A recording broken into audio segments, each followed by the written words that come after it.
le design de l'expérience utilisateur qui est entièrement centré sur l'algorithme de recommandation et on va dire avec une vidéo à la fois. Et ça, c'est assez, ça vient dans la continuité d'une tendance qui existe sur les réseaux sociaux depuis plusieurs années, mais où c'en est, où en fait, si on pense au premier fil Facebook, par exemple, qui était en fait le premier endroit où on a vraiment un fil de recommandation algorithmique qui va définir ce qui est consommé par l'utilisateur à une grande échelle, on avait typiquement sur un écran d'ordinateur 5 ou 6 posts visibles à n'importe quel moment. Ce qui donnait tout de même une certaine liberté de choix pour l'utilisateur de savoir où est-ce qu'il allait concentrer son attention.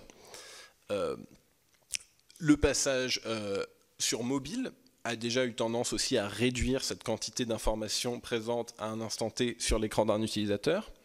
On voit que sur Twitter, sur Facebook, sur YouTube, partout on a une tendance à augmenter la taille des posts pour en avoir de moins en moins et donc un algorithme quelque part de plus en plus paternaliste qui va décider pour l'utilisateur ce qu'on va regarder. Et TikTok, c'est entre guillemets la forme la plus extrême de cette tendance où on a une vidéo à la fois.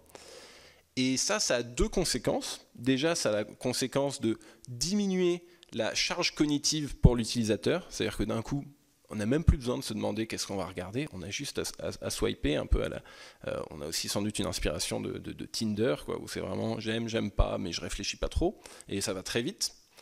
Et l'autre conséquence que ça a, c'est que ça va permettre à l'algorithme d'avoir une quantité de données d'entraînement qui est bien supérieure à celle des autres plateformes et d'une qualité aussi bien supérieure parce que pour chacune de ces vidéos qui vont être évaluées par l'utilisateur, c'est-à-dire toutes les 5 ou 10 secondes en la regardant en entier ou en passant à la suivante, on va avoir un point de données d'entraînement pour savoir si la vidéo en question correspond à son intérêt ou pas.